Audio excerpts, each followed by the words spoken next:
¿Qué tal a todos? Muy buenas tardes. Bienvenidos otro lunes más a una nueva sesión de su programa Dios, Cuerpo y Alma.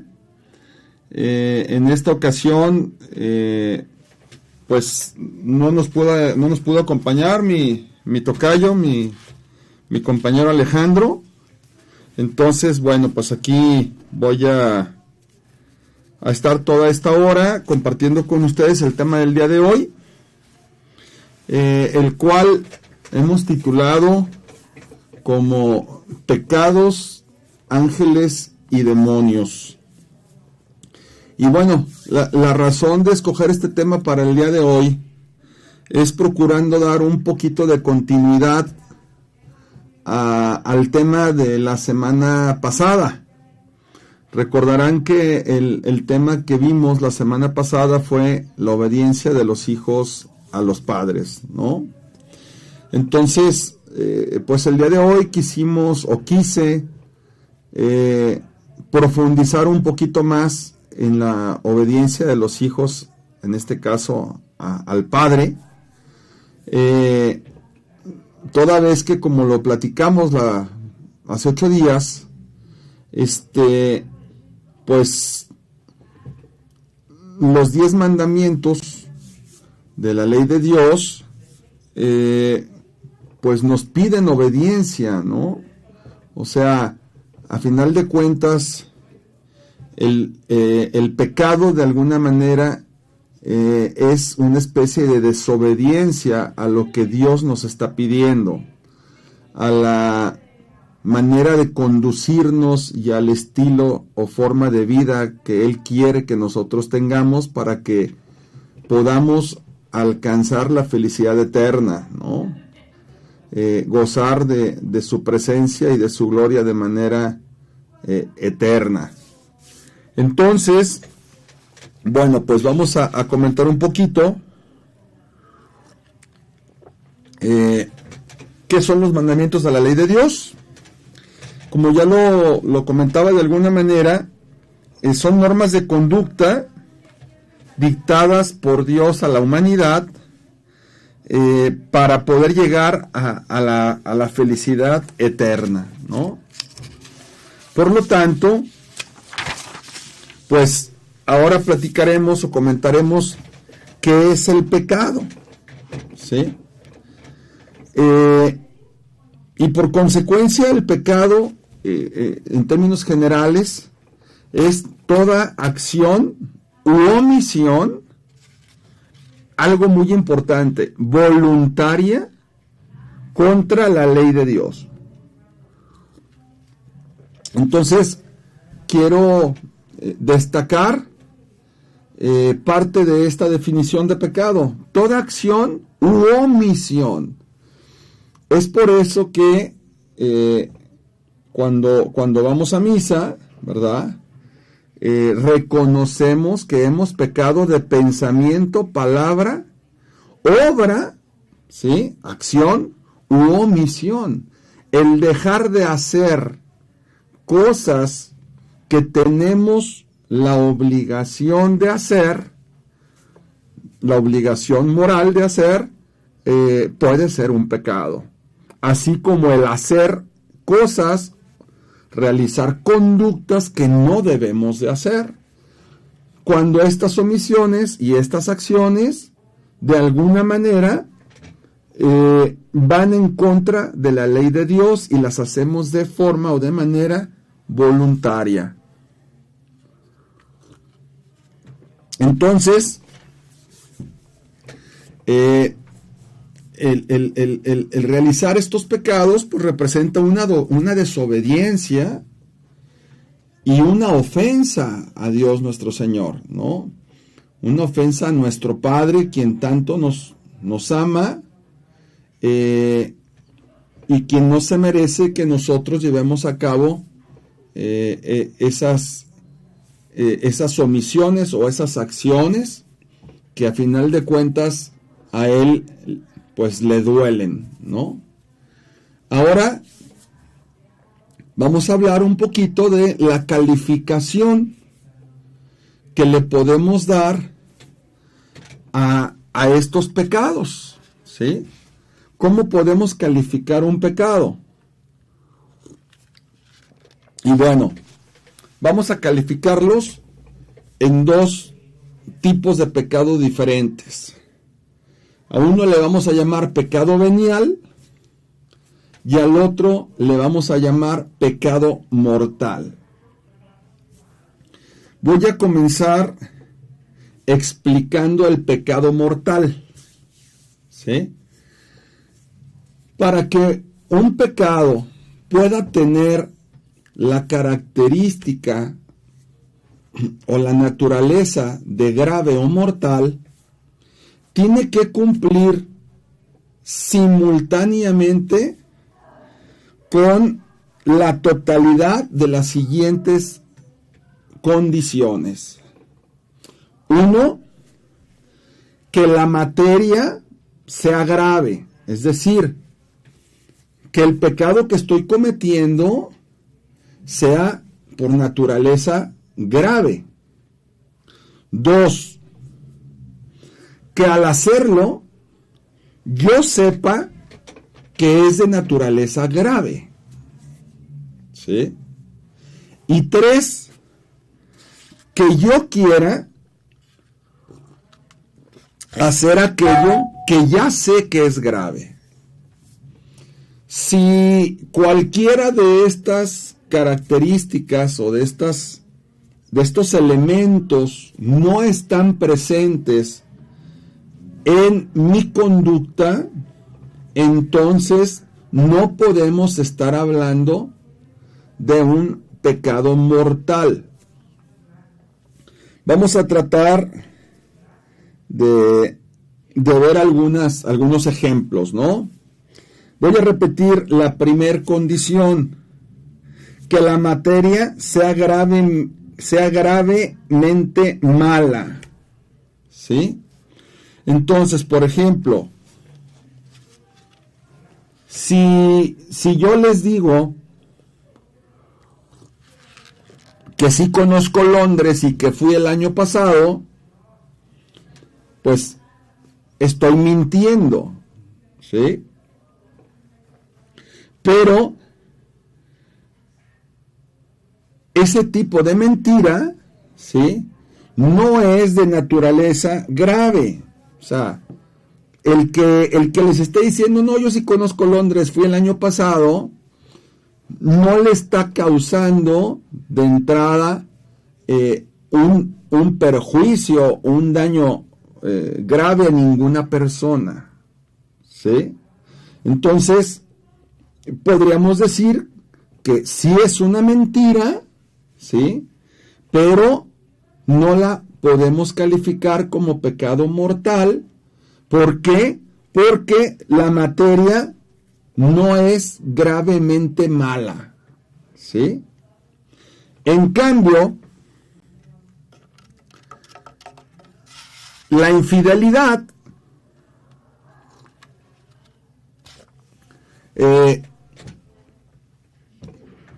si yo le pongo el cuerno a mi esposa, estoy saliendo con otra mujer y no le digo nada a ella, también le estoy mintiendo, ¿sí? Pero evidentemente que en este caso la materia de esta mentira, ¿sí?, la naturaleza de esta mentira, pues es gravemente mala, ¿sí? Si bien en ambos casos hay una mentira implícita, la gravedad de esta mentira es muy diferente. Ahora, segunda condición para que exista un pecado mortal: que al hacerlo yo sepa que es grave, ¿sí? Entonces, ahora voy a poner un ejemplo al revés.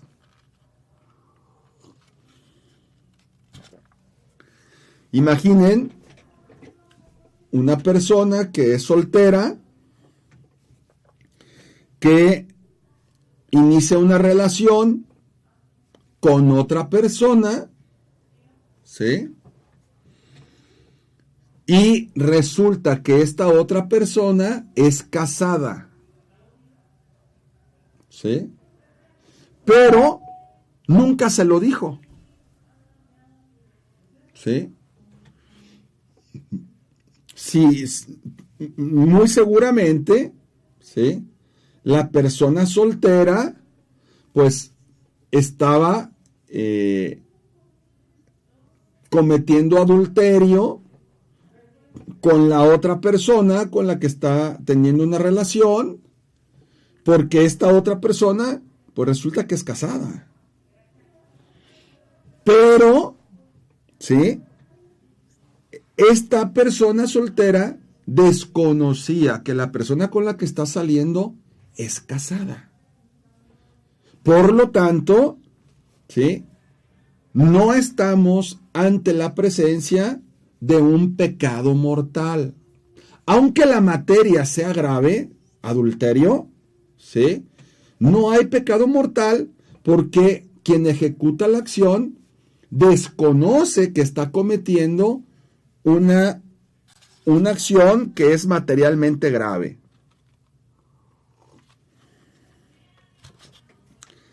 Tercer condición o requisito para que se pueda considerar el pecado como mortal: que yo quiera hacer aquello que sé que es grave. ¿Sí? Y ahí vamos a poner otro ejemplo.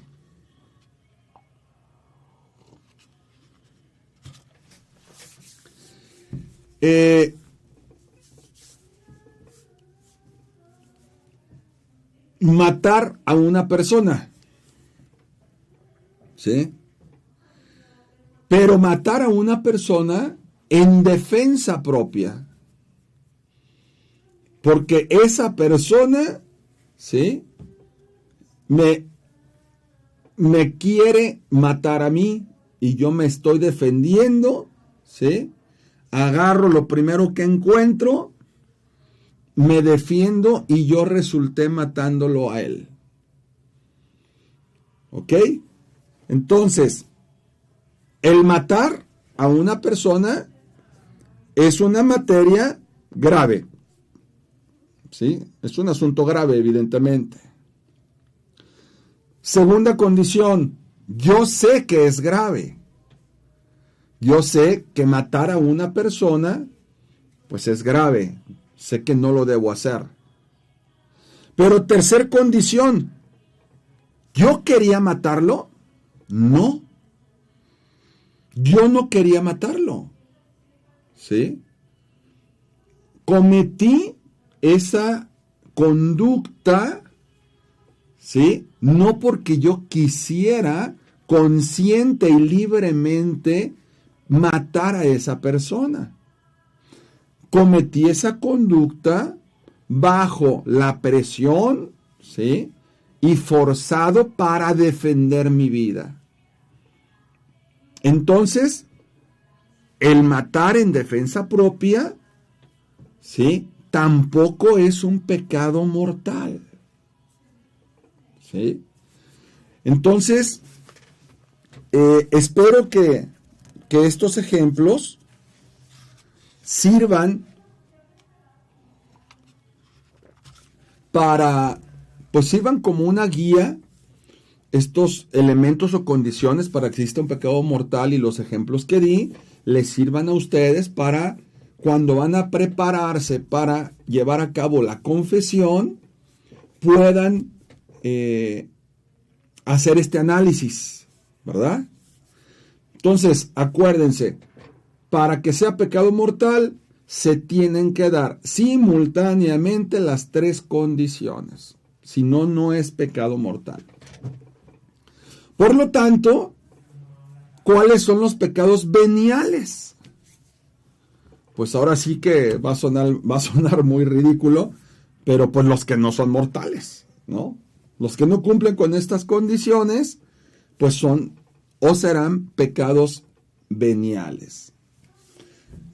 Estas son las diferencias entre un pecado mortal y un pecado venial en la parte formal.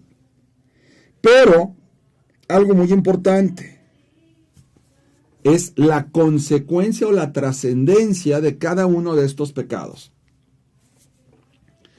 Mientras que el pecado mortal, de alguna manera podemos decir que rompe nuestra amistad con Dios a tal grado que si una persona muere en pecado mortal, está condenado, ¿sí?, a irse al infierno, puede irse al infierno, pues una persona que comete un pecado venial no rompe esa amistad con Dios, ¿no?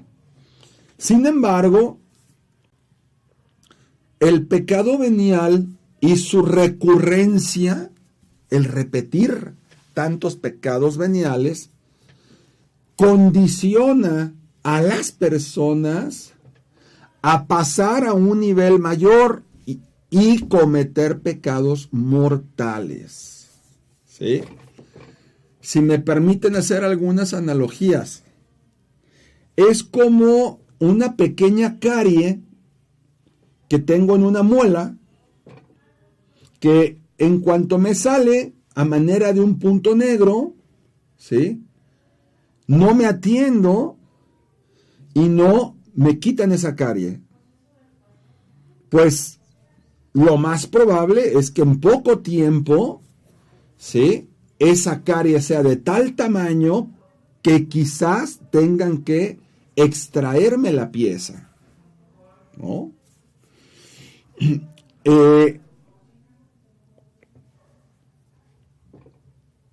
Otro ejemplo,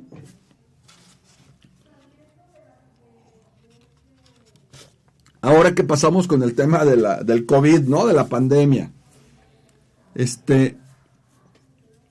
Una persona que a lo mejor comenzaba con una pequeña tos de esas toses latosas recurrentes, y no se atendió, no fue al médico, no le prescribieron medicamento, ¿sí?, pues esa pequeña tos muchas veces evolucionó a una neumonía o una pulmonía, ¿no?, al grado de representar o provocar la muerte de las personas. Pues eso es lo más grave de los pecados veniales, ¿sí? No hay que minimizarlos, hay que atenderlos, aprovechando que están, si me permiten la expresión, chiquitos todavía, y no hay que dejar que se acumulen, ¿sí? Muy bien.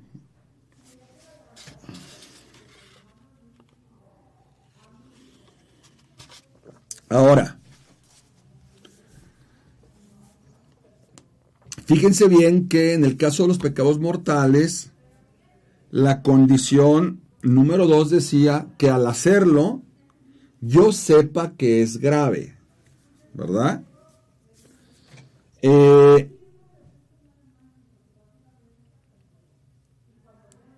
Aquí cabe un comentario. La ignorancia, ¿sí?, no excusa el pecado. La ignorancia culpable no excusa el pecado, ¿sí? ¿Qué quiere decir la ignorancia culpable? La ignorancia, soy ignorante porque no he querido dejar de serlo y porque no me ha interesado conocer lo correcto o conocer la verdad o conocer lo que moralmente, ¿sí?, debo de considerar correcto, ¿sí? Esa es una ignorancia hasta cierto punto inclusive intencional. No, la ignorancia intencional no nos excusa de pecar, ¿sí? La ignorancia que está en el segundo de los elementos del pecado mortal se refiere a otro tipo de ignorancia. Si recuerdan el ejemplo que les di hace unos minutos, era, oye, estoy saliendo con una persona, ¿sí? Estoy teniendo una relación con ella y yo ignoro que esa persona es casada. ¿Ok? Es ese tipo de ignorancia. Pero yo no puedo decir, mira, como yo nunca he leído la Biblia, como yo no tengo una instrucción religiosa, pues entonces, si peco, ni cuenta me doy, y entonces no es pecado, porque para que sea pecado, necesito saber que lo que estoy haciendo es grave. No. Ahí no aplica, ¿no? Es como aquí en la tierra. El ignorar las leyes en la tierra no te libera de su obligatoriedad de cumplimiento y de las consecuencias de su incumplimiento. ¿Ok? Entonces, es muy importante que todos más que preocuparnos, nos ocupemos por prepararnos y recibir una instrucción religiosa y moral que nos ayude a formar nuestra conciencia, ¿sí? Que nos ayude a construir nuestra conciencia en el mismo camino y en la misma línea que Dios nuestro Señor nos está marcando a través de los mandamientos. Bien.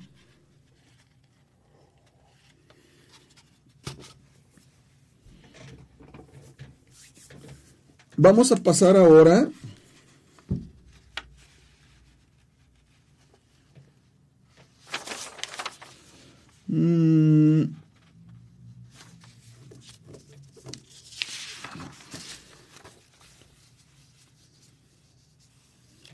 este punto es muy importante también, ¿sí? Resulta que para pecar basta tener la intención de hacerlo, ¿sí? Es decir, basta tener la intención de hacer aquello que sé que es pecado, para que ya de por sí sea un pecado, ¿sí? Aunque inclusive después no lo haga. Se considera que el pecado se está cometiendo al momento de tener la intención y haber decidido hacerlo. ¿Sí? Entonces,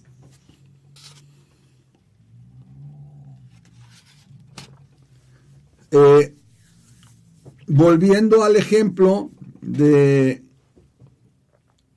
una persona que es soltera que está saliendo con otra que está casada, vamos a suponer que ya sabe que está casada. Si bien antes no lo sabía, ya lo supo. ¿Sí? Y aún sabiendo que está casada, no le importa, no le importó, y deciden irse a pasar una romántica preluna de miel a Puerto Vallarta el fin de semana. Prepara sus maletas, prepara sus cosas para irse, pero pues la pareja, la persona casada, tiene un contratiempo con sus hijos, en su familia, y le cancela el viaje, ¿no? Pues seguramente, ¿no? Ahora sí que de seguro, en cuanto a la ejecución de un acto que pueda representar un pecado, Evidentemente que no se llevó a cabo, porque pues ni siquiera se vieron. Pero él tenía toda la intención de llevar a cabo ese acto a sabiendas de que esa persona es casada. Entonces, por ese simple hecho, esta persona está pecando. ¿Sí? Perdón. Por ese simple hecho, esta persona está pecando, aunque no se haya materializado la acción. Por eso decimos una vez más que pecado de pensamiento, ¿sí? Palabra, obra y omisión.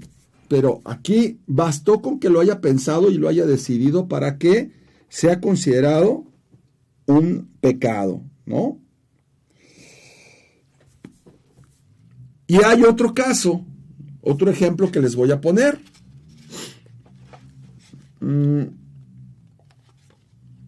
Vamos a suponer que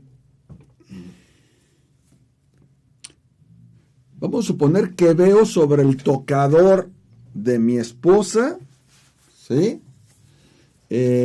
No sé, 3,000 pesos que están ahí. Y digo, ay, jole, yo nomás traigo 200 pesos en la bolsa. Chin, chun, chan, pues los voy a agarrar, ¿no? Y con toda la intención de quedármelos y no decirle nada a ella, agarro esos 3,000 pesos y me los meto a la bolsa.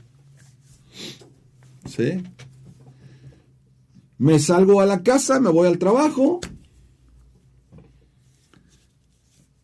Y vamos a suponer que a las 2 horas me marca mi esposa y me dice, oye amor, de casualidad no agarraste 3,000 pesos que estaban sobre mi tocador, porque fíjate que pues eran tuyos, es lo que me sobró del dinero que me diste para llevar al servicio el carro. ¿Sí? Ah, caray. Resulta que ese dinero no era de mi esposa, era mío.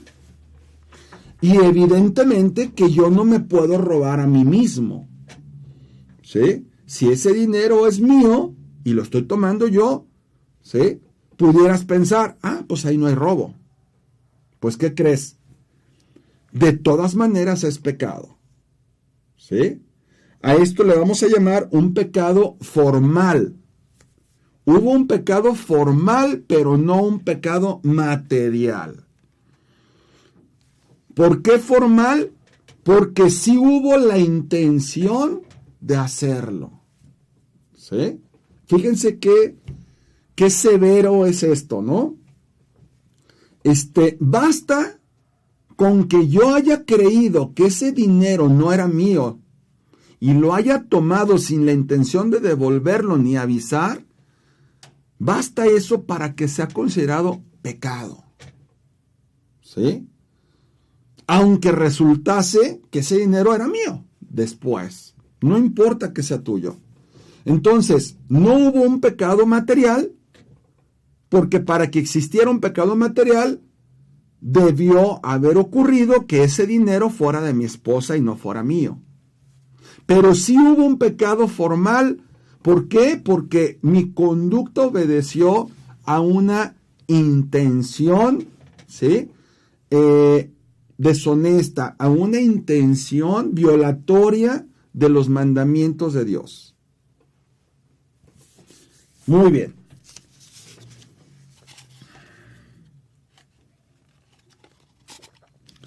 Ahora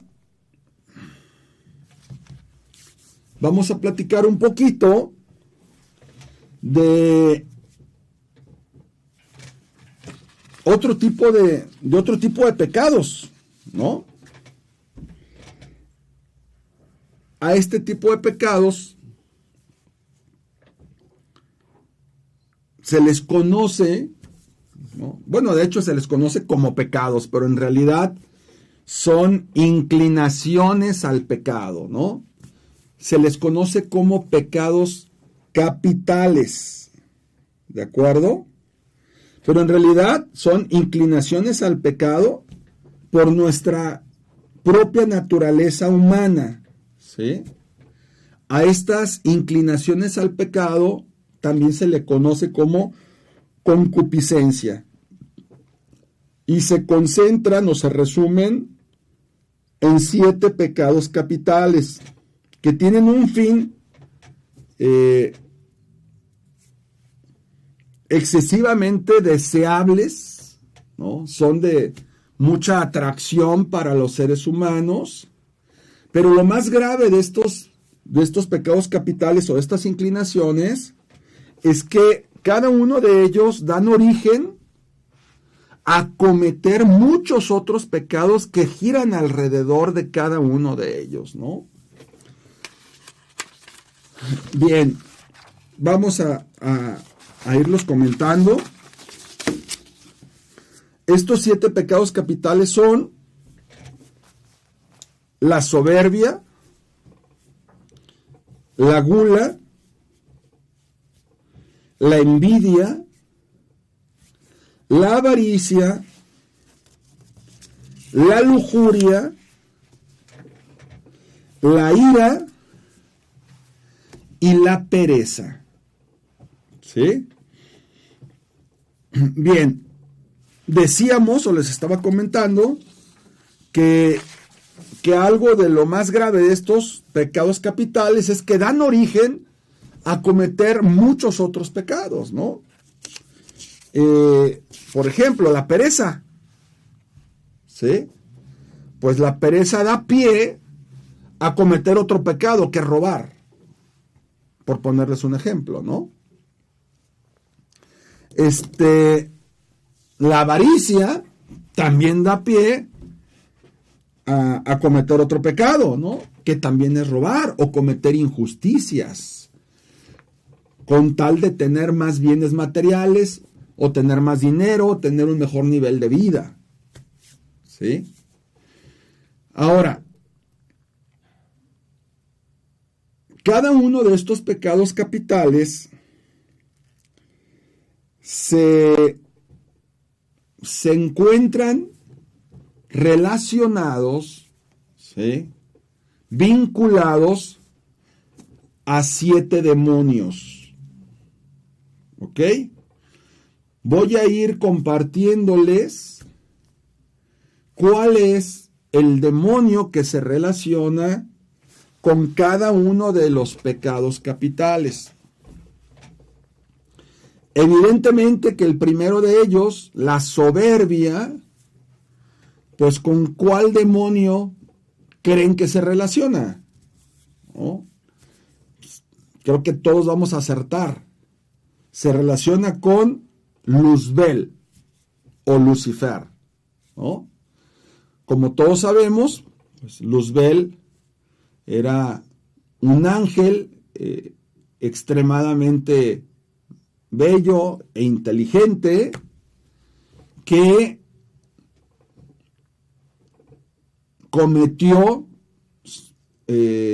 realizó actos de soberbia contra Dios nuestro Señor, motivo por el cual él y una legión más de ángeles caídos fueron expulsados del cielo, ¿no? Entonces, el pecado de la soberbia, el pecado capital de la soberbia, se relaciona directa e íntimamente con Luzbel o Lucifer. Después, el pecado capital de la gula, ¿sí? Este pecado capital se relaciona con un demonio que se llama Belcebú, que es el demonio de las moscas en la boca, el demonio de las pestes, de las epidemias y de las plagas. Después tenemos la envidia. Este pecado capital se relaciona con un demonio que se llama Leviatán, ¿sí? Leviatán es el demonio íntimamente relacionado con la envidia. Pues a estos tres demonios, Luzbel, Belcebú y Leviatán, se les conoce en el ámbito satánico como la Trinidad demoníaca. ¿Sí? Después tenemos el pecado capital de la avaricia y el demonio que se relaciona con este pecado capital se le conoce bajo el nombre de Mamón, así tal y como lo están escuchando, Mamón.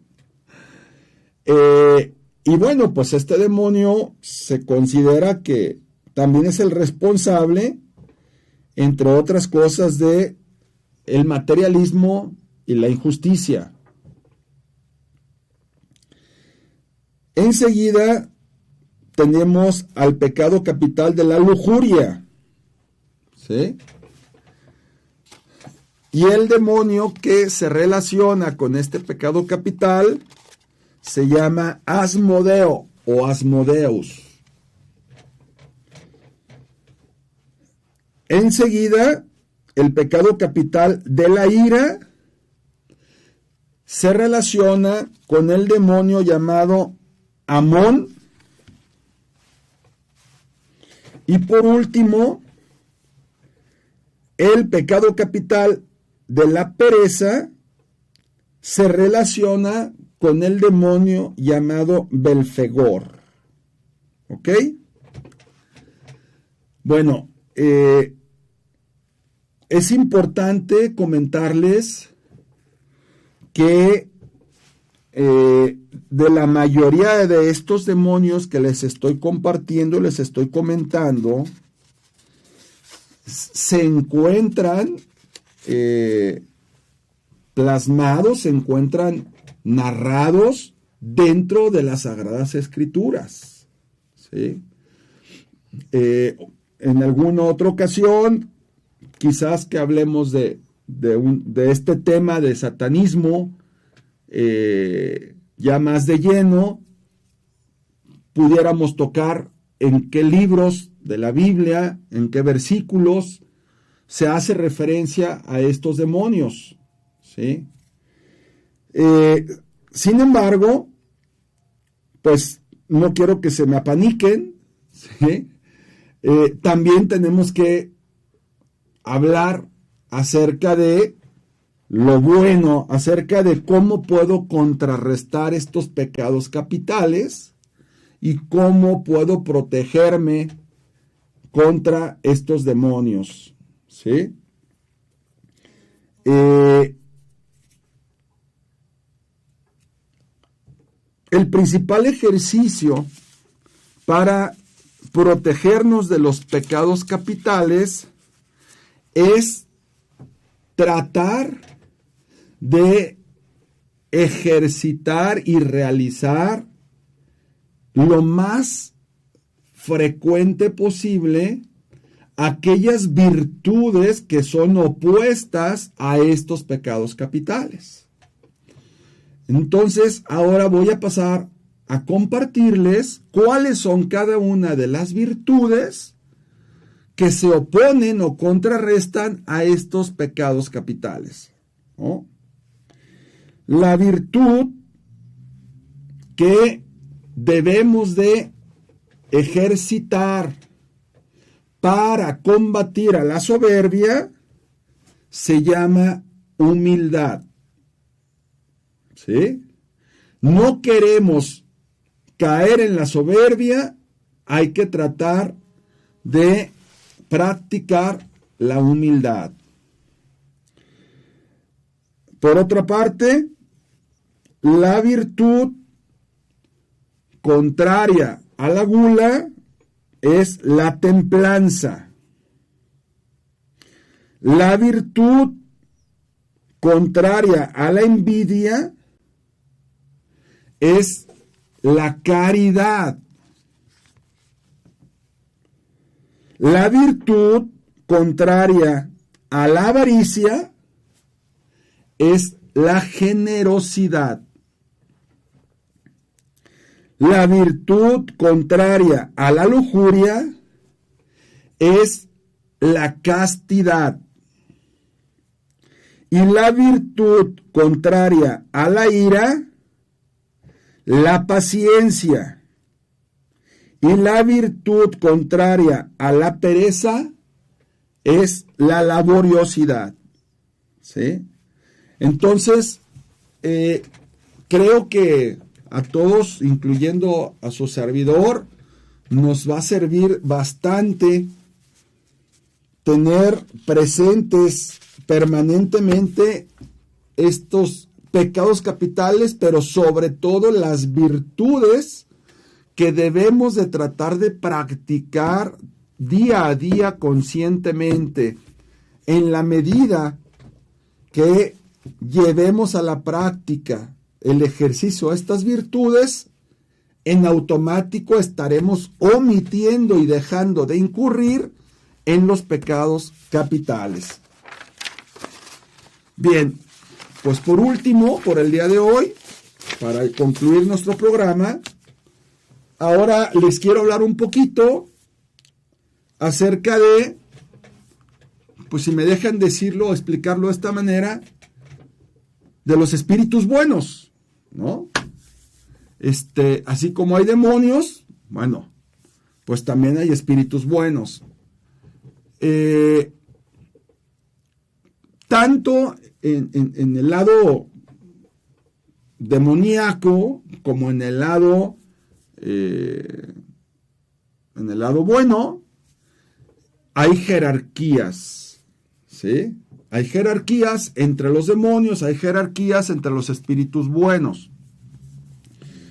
Voy a compartir solamente algunos de los espíritus buenos, vamos a decirlo de esta forma, ante los que, si tenemos fe y creemos en ellos, podemos tratar de acudir, ¿no? Bien, voy a hablar primero de los serafines. Se considera que estos espíritus, los serafines, son los más cercanos a Dios nuestro Señor. Después tenemos a los querubines, ¿sí? Los querubines se considera que son los guardianes del universo, del sol y de las estrellas. Se dice que Luzbel era un querubín, ¿sí? Su naturaleza era de querubín. Tenemos los tronos, ¿sí? Es otro tipo de espíritu bueno. Ahora paso a explicar los ángeles, ¿sí? Los ángeles son espíritus que están enseguida de la naturaleza humana. O sea, vamos a decir, después de la naturaleza humana, en la jerarquía ascendente, siguen los ángeles, ¿sí? Y ellos se consideran que son mensajeros, ¿sí? Y vigilan y cuidan las acciones de los humanos, en términos generales. Y tenemos a los arcángeles, que los arcángeles vienen siendo los jefes de los ángeles, ¿no? Y los arcángeles que están reconocidos por la Iglesia Católica, como todos ustedes saben, son 4. El primero de ellos es el arcángel Uriel, ¿sí? Que representa la tierra. El segundo de ellos es el arcángel Rafael, que representa el aire. El tercero de ellos es el arcángel Miguel, que además, como ustedes saben, pues es el principal responsable de de las tropas, vamos a decirlo así, celestiales, y quien expulsa junto con todo su gente a Luzbel, y el arcángel Gabriel, que representa el agua, ¿no? Y bueno, pues con esto terminamos la información y el programa del día de hoy. Espero que esta información haya servido a ustedes y despierten ustedes el interés por investigar y estudiar más sobre estos temas. Y pues siempre sirve el que busquen acercarse con algún sacerdote o alguna persona que ustedes sepan que tiene los conocimientos, los estudios, la preparación adecuada para poderlos ayudar en el estudio de estos temas. Yo por mi parte, sin ser evidentemente ningún experto, procuro compartir con todos ustedes lo poco que sé y lo poco que conozco al respecto. Espero les haya gustado el programa del día de hoy y Dios mediante nos vemos dentro de 8 días. Que tengan muy bonita semana.